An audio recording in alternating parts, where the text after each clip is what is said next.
देखिए, पिछले क्लास में हमने बताया था आपको कि बोर्स मॉडल। तो बोर्स मॉडल का बोर्स का पोस्टुलेट बताए थे कि electrostatic force is balance by centripetal force, और बोले थे कि only those orbit are said to be stable for which the angular momentum को बोलते हैं एमवीआर। तो angular momentum integral multiple of h by two pi. H by two pi को हम बोले थे कि डिराक भी बोलते हैं, माने all Bohr's information based on this two equation. इन दो इक्वेशन पर निर्भर करता है। अब बाई एलिमिनेटिंग Vn को एलिमिनेट करके Rn निकाले थे। तो Rn हम जो निकाले थे माने रेडियस ऑफ n ऑर्बिट के लिए, तो उसका formula n square h square epsilon 0 Z ई स्क्वायर पाई m।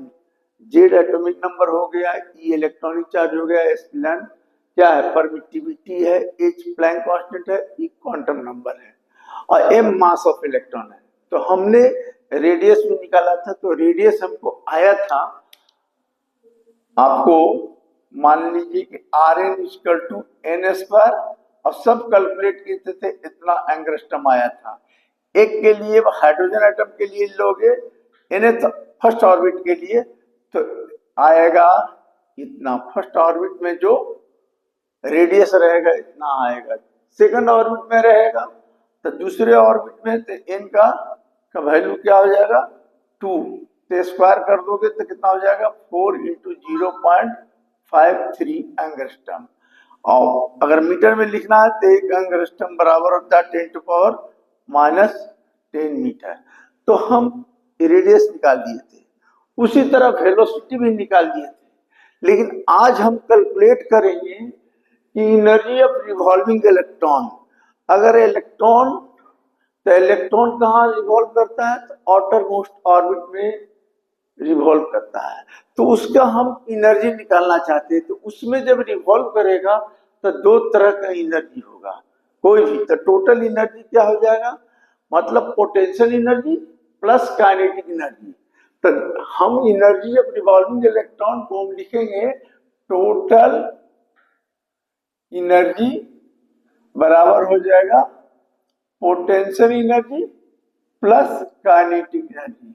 तो देखिए, पोटेंशियल एनर्जी निकालने के लिए अगर आप इलेक्ट्रोस्टैट पढ़े हैं, हम पढ़ाए हैं, तो इलेक्ट्रोस्टैट में आप पोटेंशियल एनर्जी बराबर होता है फॉर्मूला, देखिए 1/4 pi epsilon 0 Q1 Q2 by R, ये होता है पोटेंशियल एनर्जी। तो पोटेंशियल एनर्जी Q1 Q2 क्या है, चार्ज है। तो यहाँ इलेक्ट्रॉन रिवॉल्व कर रहा है, तो इसके बीच जो चार्ज होता है न्यूक्लियस, ये हो गया माइनस, तो ये दोनों के बीच जो पोटेंशियल एनर्जी काम करेगा वो क्या हो जाएगा, तो K कांस्टेंट दे दिए, जेड ई मतलब इसका चार्ज हो गया इनटू इलेक्ट्रॉन का चार्ज। अब 4 पाई एप्सिलॉन 0 R है तो Rn लीजिए, nth ऑर्बिट में स्टडी कर रहे हैं। अब इसका वैल्यू देखो, के जेड ई स्क्वायर कर दोगे 4 पाई एप्सिलॉन 0 Rn, तो Rn radius of nth orbit का निकाले हैं, तो ई वैल्यू इसमें बैठा दीजिए Rn का, तो क्या होगा n square h square epsilon 0, n square h square epsilon 0, इन नीचे वाला ऊपर चला जाएगा, तो जेड ई स्क्वायर पाई n जो है काट दिए। काटने के बाद मेरे को मिला क्या, के मिला जेड स्क्वायर हो गया, ई पर पावर 4 हो गया, 2 2 4 हो गया, बाकी सब लिख दिया। तो ये निकल गया आपका पोटेंशियल एनर्जी, समझिए। तो पोटेंशियल एनर्जी आपका निकल गया। अब हमको निकालना है काइनेटिक एनर्जी। तो देखिए, काइनेटिक एनर्जी निकालने के लिए क्या करेंगे, तो देखिए काइनेटिक एनर्जी निकालने के लिए हम डायरेक्ट बैठा दे रहे हैं kinetic energy to half mv_n square, ये होता है, तो हाफ लिख दिए, m लिखिए। Vn आपको निकाले हैं, तो Vn स्क्वायर करोगे तो जेड स्क्वायर होगा ई 4 हो जाएगा, ई 4 स्क्वायर हो जाएगा, एन स्क्वायर हो जाएगा, एच स्क्वायर होगा, एप्सिलॉन 0 हो गया। तो ई आ गया, इसको पूरा कैलकुलेट करोगे तो क्या हो जाएगा, M Z E square E 4 by 4 4 8 N square H square epsilon 0 square हो गया। ये काइनेटिक एनर्जी हो गया। अब हमको क्या निकालना है, टोटल एनर्जी। तो टोटल एनर्जी के लिए क्या करना है, टोटल एनर्जी के लिए देखिए kinetic energy plus potential energy. तो देखिए काइनेटिक एनर्जी ई आया तो लिख दीजिए M Z E square E 4 by 8 N square H square epsilon 0। इसको लिखेंगे, के को हटा दीजिए, छोड़िए, ये कांस्टेंट टर्म है। इसको क्या करेंगे, Z square E 4 M by 4 N square H square epsilon 0। अब इसमें एलसीएम लेंगे तो क्या होगा, यही चीज आएगा, ठीक है। तो कितना हो जाएगा, M Z square E 4 E 2 यहां चला जाएगा तब -2 Z E square E 4 M by 4 N square H square epsilon 0 square. इतना को क्या लिख सकते हैं, minus M Z square E 4 by 4 N square H square epsilon 0। यही हो गया एनर्जी। एनर्जी आपका टोटल निकल गया E equal to minus M Z square E 4 by 4 N square H square epsilon 0। इन निकल गया। अब आप देखिए कि इसका सबका, देखिए सबका स्टैंडर्ड वैल्यू दीजिए तो E equal to N orbit के लिए निकल रहा है, nth ऑर्बिट के लिए तो एन कर दिए, तो देखिए माइनस कर दिए। अब यहां देखिए minus M E 4 by 4 H square epsilon 0 square, यहां पर एन स्क्वायर कर दिए। तो इतना को हम मान लिए आर, इसको कहते हैं माने एनर्जी मान लीजिए, इसको छोड़िए एनर्जी मान लीजिए। तो एनर्जी मान लेंगे तो क्या हो जाएगा, minus E N by N square, N square हो गया। इतना का स्टैंडर्ड वैल्यू अगर आप बैठाएंगे, एम स्टैंडर्ड वैल्यू क्या होगा, mass of electron, charge of electron, 4 Planck constant, epsilon, तो सब का वैल्यू बैठाएंगे तो आएगा -13.6 electron volt by N square E N. अगर मान लीजिए पहला ऑर्बिट रहेगा तब पहला ऑर्बिट में क्या करेंगे, एन का वैल्यू क्या लिखेंगे, 1, तो क्या हो जाएगा -13.6 इलेक्ट्रॉन वोल्ट। ये आ गया आपका पहले ऑर्बिट में। अगर n इक्वल टू 1 लिखे, n पहले ऑर्बिट में, तो इलेक्ट्रॉन मान एनर्जी जो होगा -13.6 इलेक्ट्रॉन वोल्ट होगा। और इलेक्ट्रॉन वोल्ट किसका है यूनिट, तो इलेक्ट्रॉन वोल्ट यूनिट ऑफ क्या चीज है, इलेक्ट्रॉन वोल्ट यूनिट ऑफ किसका है, वर्क का, ठीक है। तो वर्क का है, तो पहले ऑर्बिट में एनर्जी मेरा ए निकल गया। तो एनर्जी जब ए निकल गया तो देखिए, अब देखेंगे फिर एनर्जी निकल गया। अब देखिए एम है, अच्छा यहां पर एलसीएम जो लिए ई एन कितना आ गया, ये दोनों एलसीएम लेंगे तो ई कट गया, 8 आएगा ना, 8 आएगा, 8 आएगा, यहां पर भी 8 आएगा, ये 8 आएगा, ठीक है, 8 आएगा।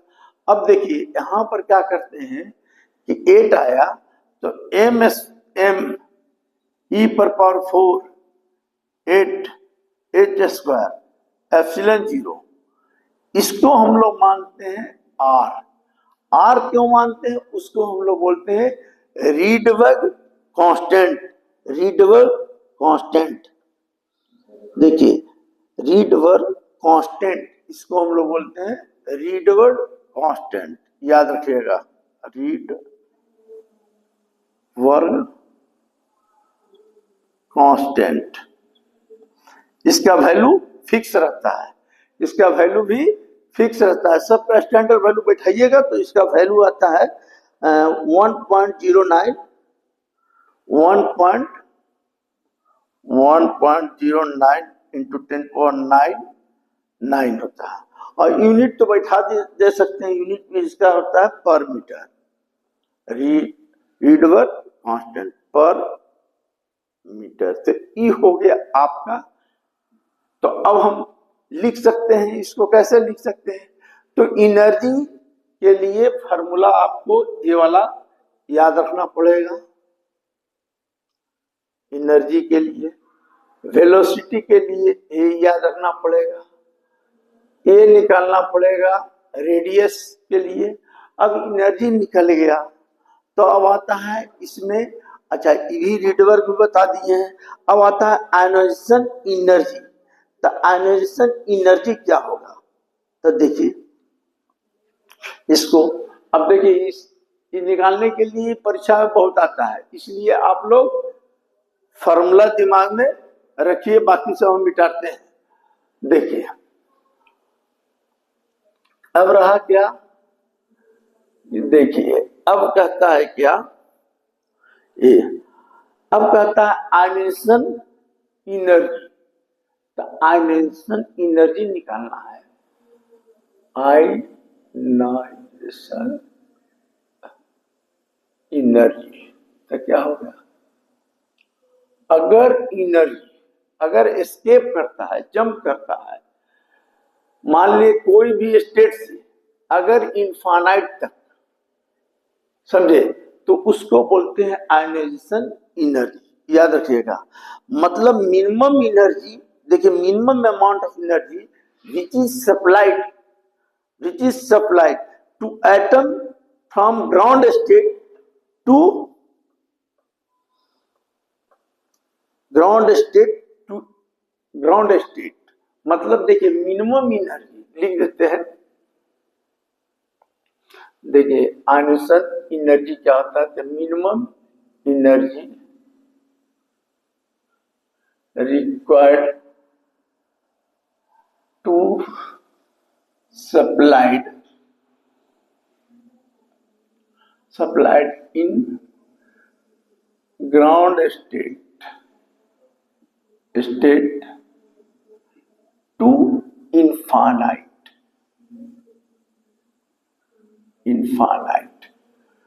तो उसको कहते हैं आयोनाइजेशन एनर्जी, समझे?